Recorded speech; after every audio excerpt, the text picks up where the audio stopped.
Welcome to the Tech Egg. Don't get scrambled. Enjoy the video. In this video, I will explain how to jumpstart a Ford Taurus. First, gather your jumper cables and a vehicle with a working battery. Park the assisting vehicle close to your Taurus, ensuring they do not touch. Turn off both vehicles and engage their parking brakes. Open the hood of your Ford Taurus. The battery is typically on the driver's side. Turn off all accessories in both cars, then turn on the heater fan in both to protect against electrical surges. Now, let's connect the jumper cables. Take one red, positive clamp and attach it firmly to the positive terminal of your Ford Taurus's dead battery. Next, connect the other red, positive clamp to the positive terminal of the working vehicle's battery. Then, take one black, negative clamp and attach it to the negative terminal of the working vehicle's battery.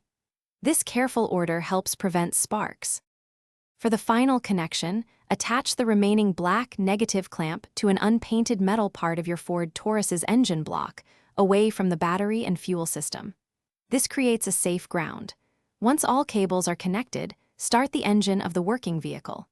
Let it run for about 5 to 10 minutes to allow some charge to transfer. After this waiting period, try to start your Ford Taurus. Once your Ford Taurus starts, keep both engines running for a few minutes. Then, disconnect the cables in the exact reverse order. First the black from your Taurus's engine, then the black from the good battery, followed by the red from the good battery, and finally the red from your Taurus's battery. Drive your Ford Taurus for at least 30 minutes to allow the alternator to fully recharge the battery. Also, check the description for a link to these fantastic leak-proof meal prep containers and other great deals. Thanks for watching. Consider subscribing if I helped unscramble your problems.